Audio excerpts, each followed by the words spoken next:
The cold Montana wind cut through Tank Morrison's threadbare jacket like knives, but he barely noticed. After years of surviving on the streets, his skin had grown numb to the elements, his body little more than a vessel for the ghosts that haunted him. Tank, once a proud and decorated veteran of the Iraq War, now lived under a railroad bridge, his only shelter a crumbling concrete overhang and a moth-eaten sleeping bag. His possessions fit neatly into a faded military backpack, one strap broken, the other held together with duct tape. He moved through the snow-covered woods like a shadow, searching for scraps of food. This was how he survived, not lived, just existed. Hunger gnawed at his insides, but he'd grown used to that too. Loneliness, however, was harder to silence. His family had abandoned him long ago. His sister, Sarah, once his closest confidant, had cut all ties after Tank missed their mother's funeral. In an interview with the local newspaper, she'd said, "My brother died in Iraq." Those words had stung worse than any bullet he'd ever taken. Tank had hit rock bottom long ago and stayed there.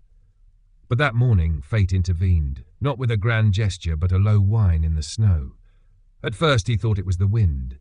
Then it came again, a soft, pained sound.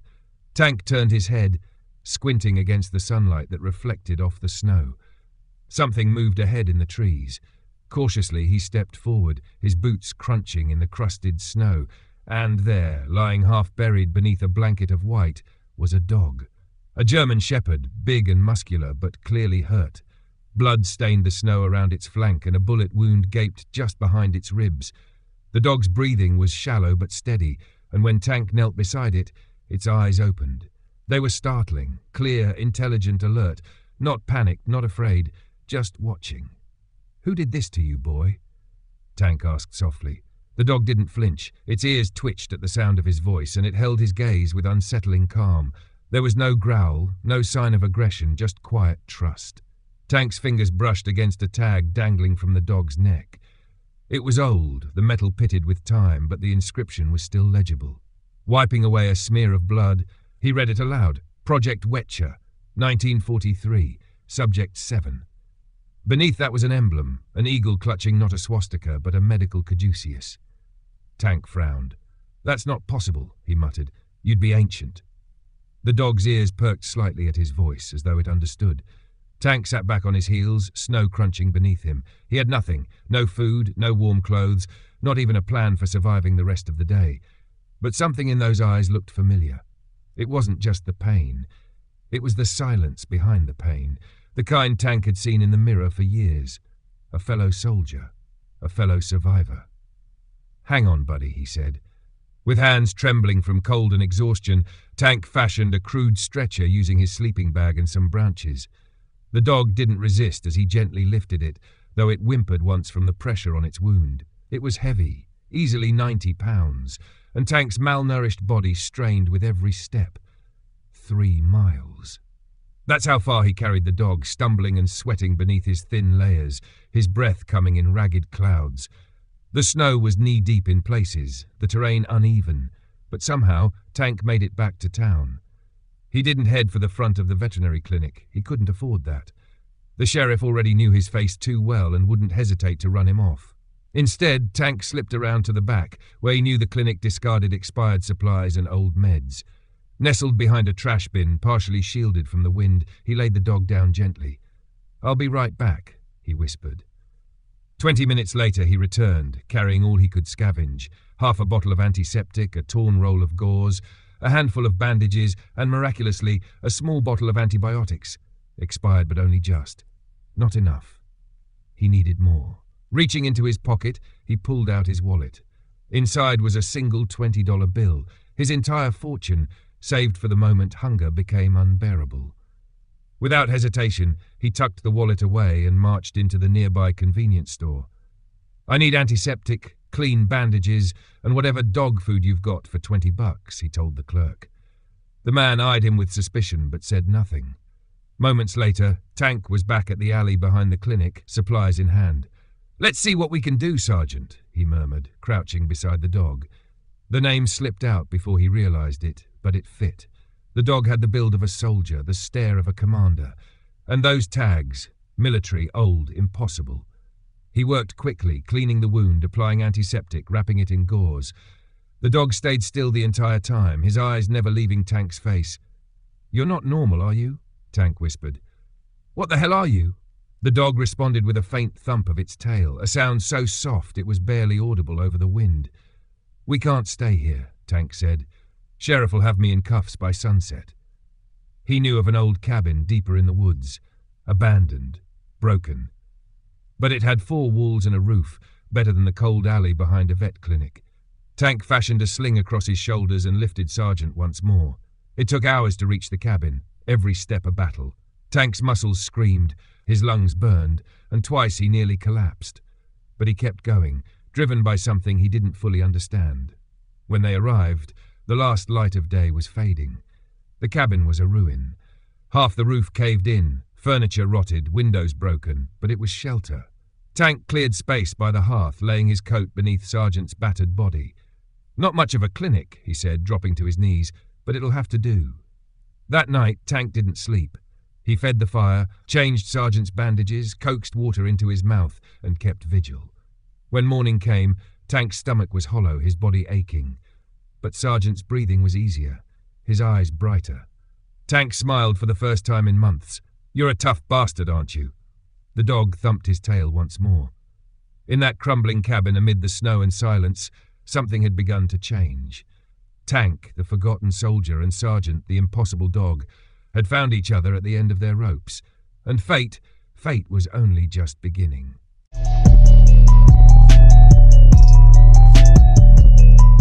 Over the next few days, the forest around the old cabin transformed into something Tank hadn't known in years, a sanctuary. It wasn't warm, it wasn't comfortable, and it sure as hell wasn't safe. But it was his. The crumbling fireplace offered enough heat to keep frostbite at bay, and with Sergeant beside him, Tank no longer felt alone in the world. Not really. Every morning, Tank would wake before the sun crested the treetops, muscles stiff from sleeping on the floorboards. The cold clawed at his bones, but the sound of Sergeant breathing steadily beside him reminded him why he endured it. He'd built a routine, something he hadn't had since before Iraq. Feed the fire, check the dog's bandages, coax him to drink, and whisper encouragement in the quiet stillness. Sergeant's condition improved faster than Tank expected. Within a week, the gunshot wound had closed, thanks to the antibiotics and Tank's meticulous care. The dog was a fighter. Tank respected that. But more than resilience, it was the look in Sergeant's eyes that kept gnawing at Tank's mind. There was thought behind those eyes, intelligence, calculation. Not the twitchy instinct of an animal in pain, but something deeper. One afternoon, after hours spent hunting with makeshift snares fashioned from old shoelaces and rusted wire, Tank returned to the cabin with 2 small squirrels, his best haul yet. He expected to find Sergeant still resting. Instead, the dog stood unsteadily on all fours, tail low but wagging faintly. "Well, look at you," Tank said, a grin breaking across his weathered face. "You're up." Sergeant limped toward him, still favouring his wounded side, but there was confidence in his movements. No fear, no hesitation. Tank knelt, extending a hand. Rather than sniffing it or shying away, the dog pressed his head firmly into Tank's palm. The gesture was quiet, intentional, absolute trust. "You and me, huh?" Tank said softly, a couple of beat-up old soldiers. From that moment on, the bond between man and dog grew stronger. Every day brought small changes, subtle but impossible to ignore. Sergeant had preferences. He refused the cheap kibble Tank had sacrificed his last dollars for, turning his nose up at it with what looked like disdain. But when Tank came back one evening to find a freshly killed rabbit laid out just outside the cabin door, one he hadn't caught, he realized the truth. "You hunted?" Tank asked aloud, staring at the rabbit. "On that leg?" Sergeant sat near the door, tail sweeping the floor, eyes fixed on him. "You're full of surprises." But the surprises didn't end there.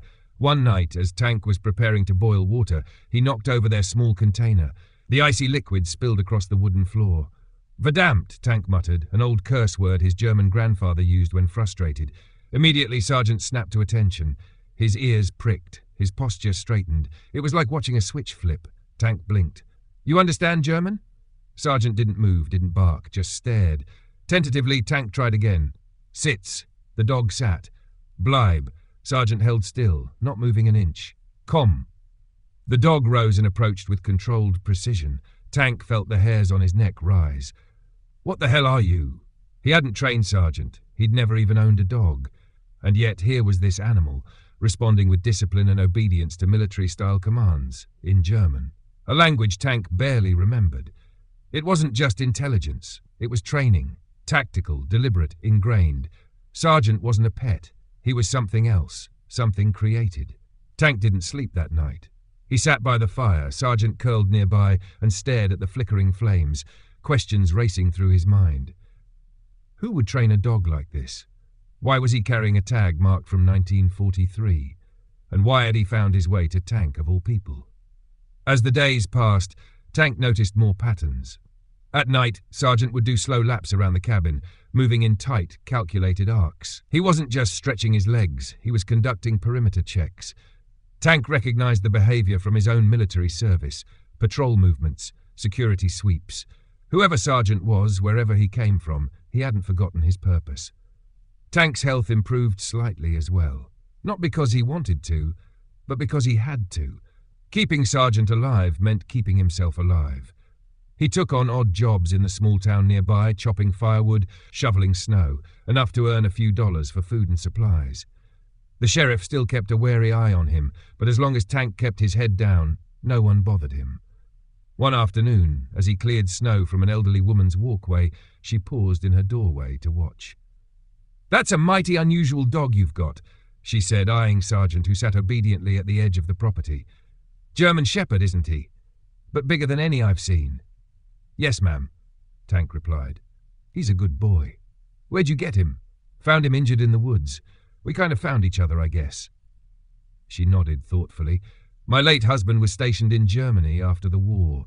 He used to tell stories about dogs like that. Bigger, smarter, military dogs, but that was a long time ago." Tank smiled politely, but a chill ran down his spine. "Yes, ma'am, a long time ago."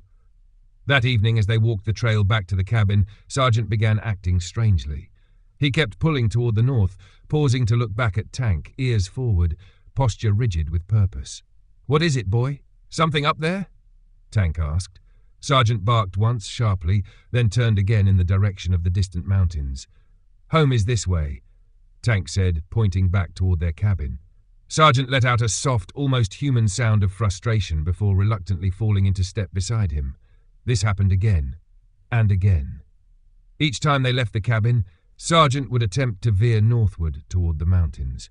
Each time Tank would redirect him, but each time Sergeant grew more agitated. "What's up there that's got you so worked up?" Tank asked after yet another attempt to change course. Sergeant stared back at him, his eyes deep with meaning. Tank couldn't shake the feeling that the dog wasn't just trying to lead him somewhere. He was trying to remember how. That night, Tank woke with a jolt. Sergeant stood at the cabin door, body tense, ears forward, a low growl rumbling in his throat. "What is it?" Tank whispered, reaching for the hunting knife he kept nearby. Then he heard it, footsteps in the snow. Quiet, measured, professional. Tank crept to the window, peering through a crack in the boards. In the moonlight he saw them, two figures moving through the woods toward the cabin. They communicated with hand signals. Their steps were deliberate, military. Tank's pulse quickened. "Back," he whispered. Sergeant melted into the shadows. Outside, the men paused 20 yards from the cabin. One of them raised a scanning device and swept it across the structure. After a moment they conferred briefly, then, to Tank's surprise, turned and vanished into the woods. Tank didn't move until the sounds of their footsteps had faded completely. "Who the hell were they?" he whispered. Sergeant pressed close, letting out a low whine. "They were looking for something," Tank muttered, scratching behind the dog's ears. "Or someone." Whatever Sergeant was, whatever that tag around his neck meant, someone knew. And they were hunting.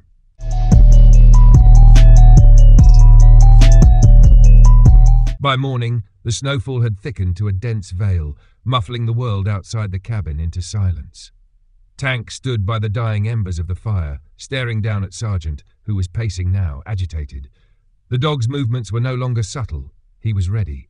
Every time Tank opened the door, Sergeant looked north, tail stiff, ears pointed forward. This wasn't restlessness. This was intent. "All right," Tank muttered, fastening his backpack and rolling his shoulders. "Let's go see what's got you so damn worked up."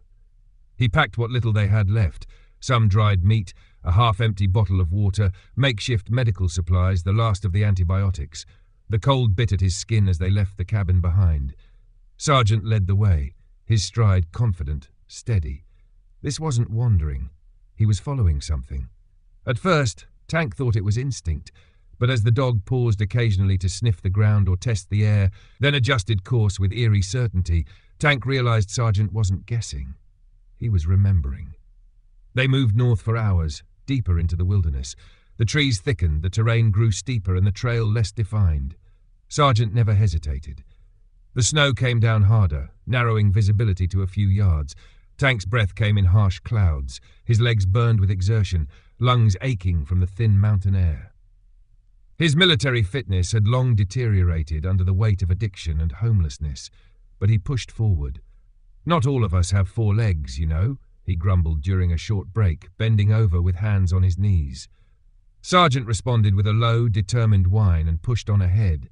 By midday, they reached the base of a towering ridge. Jagged rocks jutted from the snow like broken bones. Sergeant paused, looking back at Tank with urgency. "Still going up?" Tank panted. Sergeant barked once, clearly. The ascent was brutal. Snow clung to every surface. The wind screamed through the narrow channels between rock faces. Tank's hands grew numb even inside his gloves. He checked their supplies. Enough food and water for maybe 2 days if they rationed. A storm out here would mean death. "We might need to turn back soon, buddy," Tank called over the wind. But Sergeant didn't slow. If anything, he grew more desperate, his pace quickening despite the cold and fatigue. He kept looking back at Tank, urging him silently forward. There was something in the dog's eyes Tank hadn't seen before, a kind of pleading. Not just urgency, but emotion. Tank had seen enough in combat zones to recognize the difference between mission instinct and raw fear. Whatever was out here, Sergeant wasn't just drawn to it, he needed to reach it. And Tank, despite his aching joints and chattering teeth, kept following. As the sun dipped low behind the mountain peaks, the snowfall intensified. The white curtain thickened, muting even their footsteps. Tank squinted ahead, barely able to make out the shape of Sergeant 10 feet in front of him. "We need cover," he shouted. "Anything. Cave, rock overhang, cabin. Hell, I'll take a tarp strung over sticks."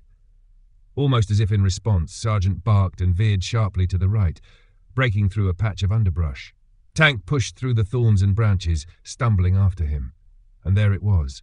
A clearing, shielded on 3 sides by thick pine trees, and in the center, barely visible beneath the years of moss, snow and brush, stood a wooden structure. Not a cabin, but something smaller, squatter. Tank stepped closer, wiping snow from the plaque nailed above the door. Ranger Station 14. The building was old but sturdy. The windows were boarded over. The door was locked with a heavy padlock, rusted but intact. Tank found a stone, raised it high, and smashed it down on the lock until the brittle metal gave way. The door creaked open with a long, dry moan. Inside was dark, musty, but dry.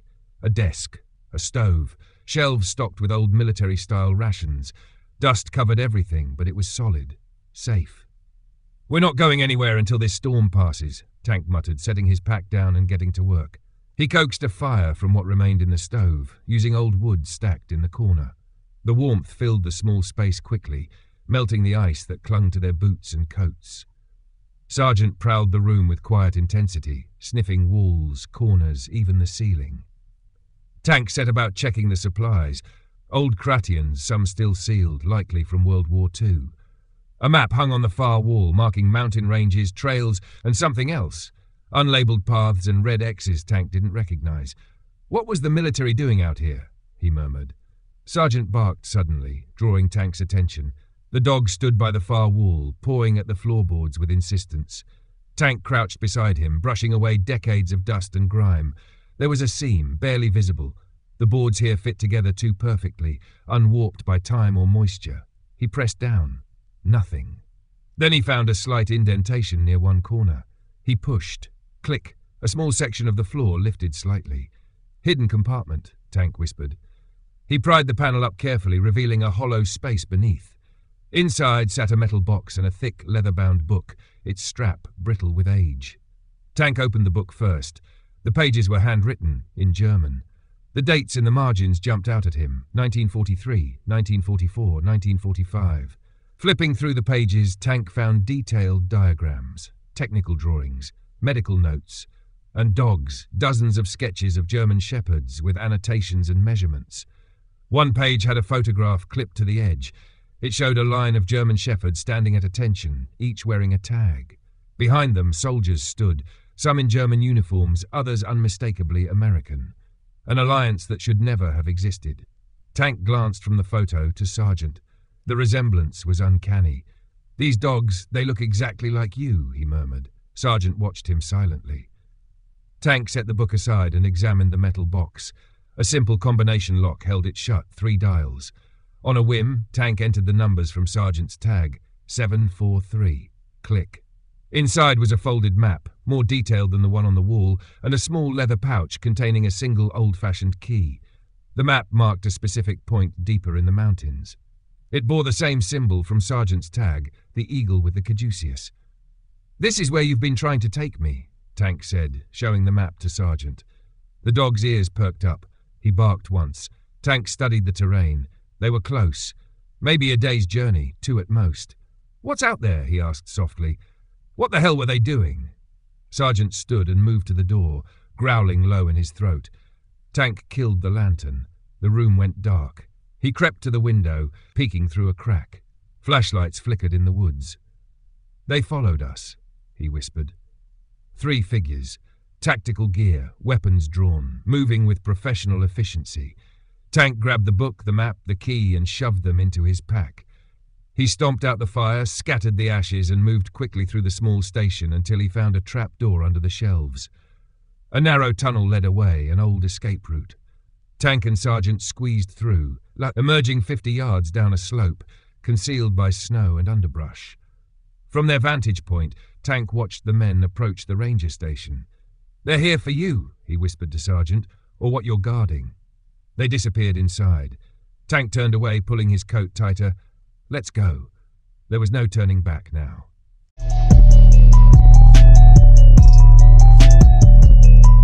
The mountain air grew colder as Tank and Sergeant pressed forward, following the map through jagged terrain and towering trees. The deeper they ventured, the clearer it became. Sergeant wasn't merely following a scent. He knew the path, remembered it. With each step, he grew more alert, more focused. Tank trusted the dog's instincts completely now, no longer questioning where they were going or why. He had seen enough. The photograph, the journal, the men who had followed them. Something massive had been buried in these mountains, and Sergeant was the key to finding it. By midday, they reached a ridge overlooking a wide gorge. Nestled into the rock face ahead, obscured by weathered timber and tangled brush, was a mine entrance. Unlike the dozens of long-abandoned shafts Tank had passed over the years, this one was preserved. The surrounding area had been cleared of snow and debris. The timbers were old but intact, the structure seemingly untouched by decades of harsh winters. "Is this it?" Tank asked. Sergeant didn't hesitate. He padded to the entrance and looked back at Tank, eyes sharp and resolute. Approaching cautiously, Tank inspected the surrounding area. Partially hidden behind a stone outcropping near the entrance, he discovered a metal panel, sleek, modern, completely out of place among the rustic timbers. At its center was a keyhole. Tank pulled the leather pouch from his pack and slid the key into the slot. It fit perfectly. For a moment, nothing happened. Then a low mechanical hum vibrated through the air, followed by the soft grinding of stone. The wall to their left shifted, revealing a metal door embedded in the rock. It slid open with a hiss, revealing a dimly lit corridor carved into the mountain. Tank stared, stunned. "This is no mine." Sergeant stepped through the opening without pause, as if returning to a long-forgotten home. Tank followed, the door sealing shut behind them. The corridor stretched ahead, smooth and clean. Motion-activated lights flickered on as they moved deeper, illuminating polished concrete walls and ventilation grills. The air was sterile and cool, not the damp chill of an abandoned tunnel, but the carefully regulated climate of a working facility. They passed several closed doors, labelled in both English and German. Everything was preserved as if frozen in time. At the end of the corridor, they arrived at a central junction. A massive wall map detailed the facility layout, multiple wings labelled living quarters, laboratories, command centre and storage. "This place is massive," Tank muttered, awestruck. "How the hell has no one found it?" Sergeant moved again, heading toward the command centre. The hallway widened, and the double doors at the end opened automatically as they approached. Tank stepped inside and stopped cold. The command centre looked like a preserved scene from a 1940s military drama. Banks of analog equipment, communication terminals, wall-mounted maps, and steel desks arranged in purposeful order.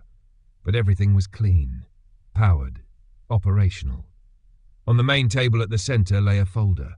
Stamped on its cover was the now familiar symbol, the eagle with the caduceus. Tank opened it. Inside were documents, surprisingly written in English. The first page bore a title, Joint Allied German Special Research Initiative, March 1943. In response to the defection of Dr. Elizabeth Weber and her research team from the German Lebensborn program, a special joint initiative has been established on American soil to continue their groundbreaking work in biological life extension and enhanced canine intelligence. Tank read on, his breath quickening. The file detailed experiments involving German shepherds, specifically bred, trained, and then enhanced through biochemical treatments. These dogs exhibited near-human cognitive ability, extended lifespans, and perfect retention of commands, even after decades of dormancy. Subject 7, it said, was the most successful of all test subjects. Tank looked down at Sergeant, who sat quietly beside him, unwavering. "You're not just named after a military dog," he whispered. "You are one." The next page stunned him even more. Human trials. Experiments had extended to a select group of soldiers and scientists, all volunteers. The serum used on the dogs had been modified for humans. Those treated showed no aging for over 30 years. One name stood out. Dr. Elizabeth Weber, chronological age 72, physiological age 37. The document was dated 1978. Tank shook his head, unable to process it all. They were still alive, as if summoned by his realization, a voice echoed behind him. "Not all of us. But yes, some have survived." Tank turned sharply, hand instinctively reaching for the knife at his belt.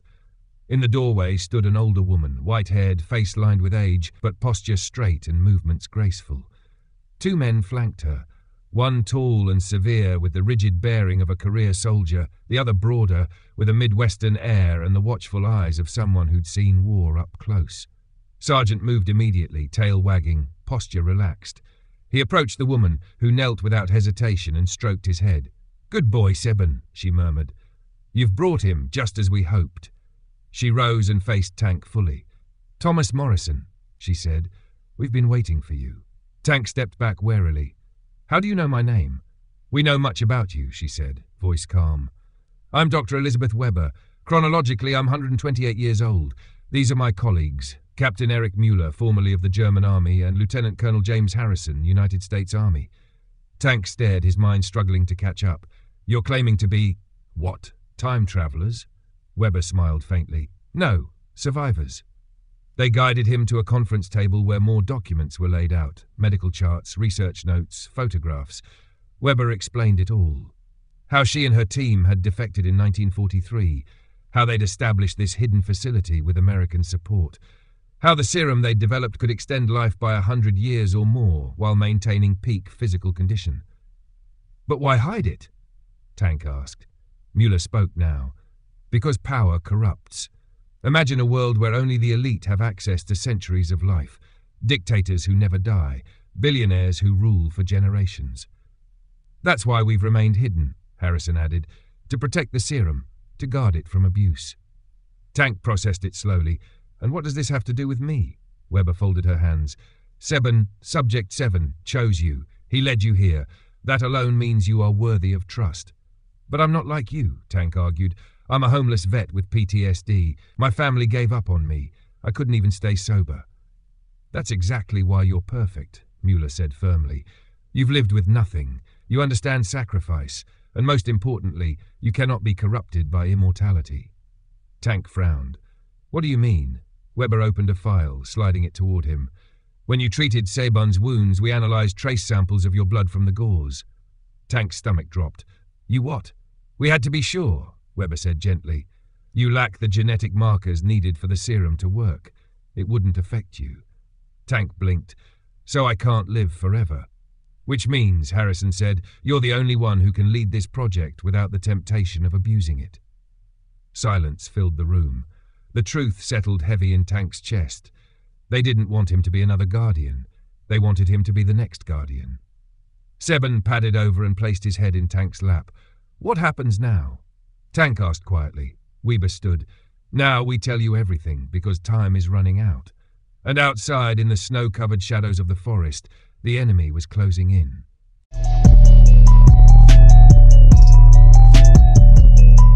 The revelations came faster than Tank could process. Inside the command center, Weber, Harrison and Mueller walked him through decades of buried history, secret programs and impossible science. The serum, they explained, required a rare mineral compound found only in 2 places on Earth, these Montana mountains and a remote region of Alaska. That was why the facility was built here, hidden away from prying eyes and political tides. But now its existence was threatened. The Continuity Initiative, Harrison explained, tapping a folder on the table. A consortium of ultra-wealthy individuals, billionaires, private military contractors, corporate leaders. They've learned enough about our work to know what they're after, even if they don't understand the science. They're trying to find this place, Tank said grimly. They're closer than you think, Mueller replied. The team that followed you and Seban, Nexus operatives, mercenaries hired by the initiative, an advanced team. Weber pulled up a digital map on a terminal that looked far too modern for a facility supposedly abandoned in the 70s. Satellite overlays, geolocation pings, corporate survey lines. This is their cover story, she said. A renewable energy project, wind farms and solar arrays. It's a front. Tank squinted at the screen. Vermilion Development Group? Yes, Weber confirmed. They've been contracted to lead the project, but the real mission is to excavate this mountain range, to find us. Tank's breath caught in his throat. My sister, Sarah, she works for Vermilion. Weber nodded slowly. She's their regional director, in charge of land acquisition and oversight. She's the one leading the survey team. That can't be, Tank muttered. That's just a coincidence. I'm afraid it's not, Weber said gently. They used her because of you, because of your connection. They knew Seban was missing. They knew someone might help him. You. Tank clenched his fists. You think Sarah knows? We don't believe so, Harrison said. From what we've observed, she's unaware. But if she gets too close, if she stumbles onto the truth, they won't hesitate to remove her. Tank's heart pounded. Then we have to get to her first. Weber nodded. We've already picked up her team approaching. They'll be here within a day. There's more, Harrison added. Your father, General Morrison, he knew about Project Guardian. Tank froze. What? He was part of the liaison group that maintained oversight of this facility through the 70s and 80s, Weber explained. He helped us after the official decommissioning. He was our last tie to the US government before the Guardians went fully dark. No, Tank said. That's not possible. He was a bureaucrat. He pushed papers at the Pentagon. He also protected this project for over 2 decades, Mueller added, and he was preparing someone to take his place. Tank shook his head. He barely spoke to me after I enlisted. He opposed my deployment to Iraq. He thought I was wasting my potential. He opposed it, Harrison said, because he had other plans for you, because he knew what you were meant to inherit. This is insane, Tank whispered. He never told me anything. He couldn't, Weber said softly, but he did leave something behind. She reached into a drawer and retrieved a yellowed envelope. On the front, in familiar handwriting, was one word, Tank. With trembling fingers, he opened it. Inside was a letter, dated just weeks before his father's death. If you're reading this, then Seban has found you, just as I always believed he would. Everything Dr. Weber and the others have told you is true. I've been part of Project Guardian since before you were born. My father before me, his father before him. We've passed this duty down through generations. I wanted to tell you, God knows I wanted to, but I couldn't. I tried to guide you toward your purpose, maybe too forcefully. Maybe I failed you, but I never stopped believing in you. I've watched you struggle since Iraq, and it's broken my heart. But I also knew that struggle was forging you into the man this world needs. Trust Seban. Trust the Guardians. Trust yourself. With love and faith, Dad. Tank's hands shook. The paper trembled in his grip as the words blurred through rising tears. He knew, Tank whispered. All this time, he knew. Yes, Weber said, and he believed in you, even when you didn't believe in yourself. Siban moved to his side, pressing against his leg with gentle strength. Tank placed a hand on the dog's head, grounding himself in the moment. I need to get to Sarah, he said. She's walking into this blind. Harrison tapped a terminal. Her survey team is scheduled to arrive tomorrow morning. Nexus has already deployed their operatives as advanced security. We need to intercept her before she makes contact with them. We've prepared an evacuation tunnel, Mueller said. We'll use it to move our critical research and the last remaining supply of the serum. But we need your help to get everything out safely and protect it from falling into the wrong hands. Tank nodded, resolve hardening. Whatever it takes, we protect the serum, we protect Sarah. Over the next 2 days, the facility buzzed with quiet urgency. Tank immersed himself in the logistics of the operation. Weber briefed him on the research protocols. Harrison reviewed emergency contingencies. Mueller walked him through defense tactics and escape routes. They had 5 days until Vermilion's full team arrived. Not enough time.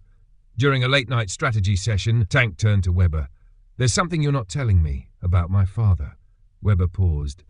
In 1984, your father was offered the serum. He accepted a partial treatment, enough to extend his life by a decade or two, but he declined the full protocol. Why? Tank asked. Because he didn't want the burden, she said. He wanted more time with you, to prepare you, but not the immortality that came with it. Tank stared at the floor. His memories of his father were so often coloured by silence, by distance. Now he wondered how much of that distance had been the weight of secrets he couldn't share. Before dawn, an alert came through the system. Perimeter breach, Mueller announced grimly. 6 Nexus operatives approaching the secondary entrance. They found us early, Harrison said. We moved tonight. Tank grabbed his gear, heart pounding. What about Sarah?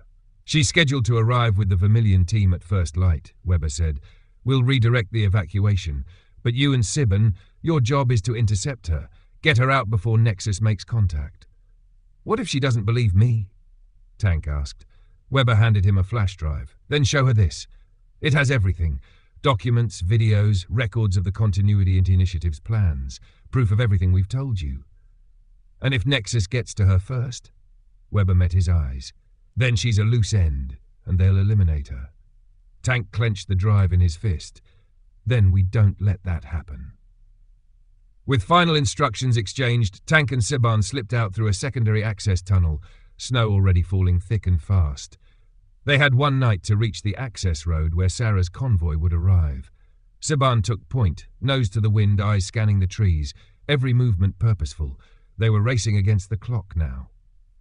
Against a network of power and greed decades in the making. And Tank was ready. He had a mission, he had a purpose, he had one last chance to make everything right.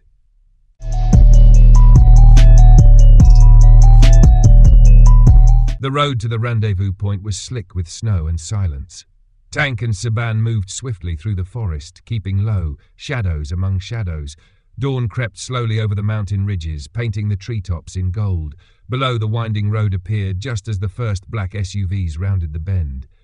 Tank raised his binoculars. 3 vehicles, tinted windows, armed men in the front seat of each, Nexus operatives. An hour later, a second convoy emerged from the trees, 2 survey trucks bearing the Vermilion Development logo and a larger cargo vehicle. And there, in the passenger seat of the lead truck, sat Sarah Morrison. Tank's heart stuttered. She looked exactly as he remembered, sharply dressed, hair pulled back, eyes focused, a professional in every way. She was reading something on a tablet, completely unaware of the danger ahead. Tank moved quickly down a slope to the edge of the road. As the lead Vermilion vehicle approached, he stepped out, hand raised. The brakes squealed. The truck slid to a stop just feet from where he stood. Sarah's eyes widened in recognition, disbelief flickering across her face. The window rolled down. "Tank, what the hell are you doing here?" "I need to talk to you," he said. "It's important." Sarah climbed out, wariness in her stance. "I'm working. We haven't spoken in years and you show up in the middle of nowhere? Tank held firm. This survey project isn't what you think. You're drunk, she said, tone hard. I'm not, Tank said calmly. I've been clean for months. Just give me 5 minutes. Something in his voice gave her pause. She glanced at her watch, then at the driver. 5 minutes. They stepped off the road. Siban emerged from the trees and stood beside Tank, silent and alert.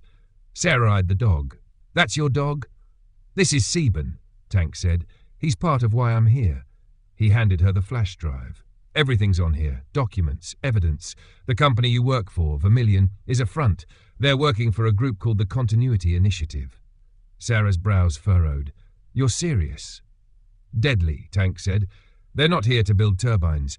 They're here to find a facility hidden in these mountains, one built in the 1940s, one that contains medical research that can extend human life. Sarah stared at him. You need help. Dad knew, Tank said. That stopped her. He was their liaison for years. He left me a letter. He knew all of this. Before she could reply, Siban growled, a low, deep rumble. A black SUV was barreling down the road toward them. Tank's face hardened. We need to go. Now. I'm not going anywhere with you, she snapped. There's no time. Tank grabbed her arm just as the first bullet cracked through the air, shattering the windshield of her vehicle. Screams erupted behind them. Vermilion workers scrambled for cover. Get down! Tank pulled her behind a boulder. More gunfire followed. Nexus operatives fanned out across the road, securing the area with brutal efficiency. Sarah was shaking. What's happening? What I've been trying to tell you, Tank said. They'll kill anyone who knows too much, including you. Siban stood between them and the road, eyes locked on the approaching threat. Tank grabbed Sarah's hand. We need to move, now. With Siban leading, they fled into the forest. Behind them, gunfire echoed and shouts rang out. Tank kept Sarah close, guiding her through the underbrush. Her professional shoes slipped on ice and rock, but she didn't complain. They said this was a renewable energy project, she said breathlessly. But our security team, they weren't part of Nexus. They are now, Tank replied, and they'll keep coming. They reached a ridgeline overlooking the next valley. Tank checked his communicator. A message from Muller. Facility compromised. Proceed to secondary rendezvous. What does that mean? Sarah asked. It means Weber and Harrison are in danger. We need to reach them. Siban barked once, already moving. They pushed hard, circling back to where Nexus had left their vehicles. 2 trucks remained. One was still intact. Sarah moved to the driver's side. No keys. I'll hotwire it, she said. Tank blinked. You know how to hotwire? She offered a tight smile. I grew up with you and Dad, remember? Moments later, the engine roared to life. Tank jumped into the passenger seat, Siban in the back. They tore down the mountain road, following the coordinates. What happens if we don't get to Weber in time? Sarah asked. Then we stop Nexus from getting the serum by any means necessary. The road narrowed into a logging trail. As they rounded a bend, they saw it, a transport truck blocked in by Nexus vehicles. Weber and Harrison were kneeling, surrounded. Tank reversed fast, parking behind a hill. We're not too late. He scanned the terrain. We need a distraction. Sarah pointed to a loose slope above the road. That rock ledge. If we dislodge it, we can cause a landslide. Tank smiled. You've been paying attention. Using the SUV's winch cable, they secured it to the largest boulder. Tank signaled Sarah. With a grind, the cable pulled the rock loose. It tumbled, triggering a chain reaction. An avalanche of stone and snow cascaded down. The Nexus operatives scattered. Tank moved. With Siban beside him, he closed the distance fast. 2 guards remained with Weber and Harrison. Tank fired 2 shots, forcing them back. Siban lunged, taking one down. Weber rolled to safety. Harrison disarmed the second. The serum? Tank called. In the truck, Weber replied. Shots rang out again. Nexus regrouping. A horn blared. Sarah barreled the SUV down the path, stopping beside them. Get in! Harrison grabbed the serum case. Weber took the laptop. They dove into the car as Tank covered them. Siban, go! Tank yelled, but the dog refused, staying close until the last second. As Tank reached the SUV, a bullet tore into his shoulder. He stumbled, but Sarah pulled him in. Drive! Harrison barked. The SUV roared away, tires skidding over the frozen road. Weber pressed a cloth to Tank's wound. Clean through, she said. Hold on. Where to? Sarah called out. Airstrip, Harrison answered. 20 miles northeast. Tank drifted in and out of consciousness. What about Mueller? Weber's silence said it all. He stayed behind, she finally whispered, to destroy the facility. They reached the strip as a helicopter's rotors began thudding in the distance. They're coming, Sarah warned. Tank tried to rise but staggered. Leave me. Get on the plane. No, Sarah said fiercely. We all go. Sibbon, suddenly alert, stood a few feet away, facing the trees. He growled low, then turned to Tank, eyes filled with knowing. No, Tank whispered. Stay with me. But the dog had already decided. Saban sprinted into the forest, barking, drawing the chopper's spotlight away. He's creating a diversion, Weber said quietly. The plane's engines roared. They ran for it.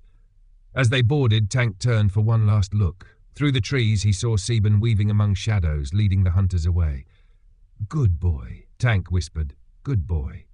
The plane lifted off. Below, gunfire cracked. Then silence. 6 months later, snow blanketed the Alaskan wilderness. A new facility, smaller but more secure, stood against the mountainside. Tank stepped out onto the observation deck. His shoulder had healed. Sarah stood beside him, her designer persona replaced by boots and a parka. They watched as a helicopter approached. New recruits disembarked, veterans, scientists, agents. Tank stepped forward. Welcome to Project Guardian. From the facility, a young German shepherd bounded into the snow, eyes bright, ears perked. This is Max, Tank said. He's the first of the next generation. Inside, Dr. Weber began the briefing. Tank held a worn letter from his father in his pocket. The mission wasn't over. It was just beginning.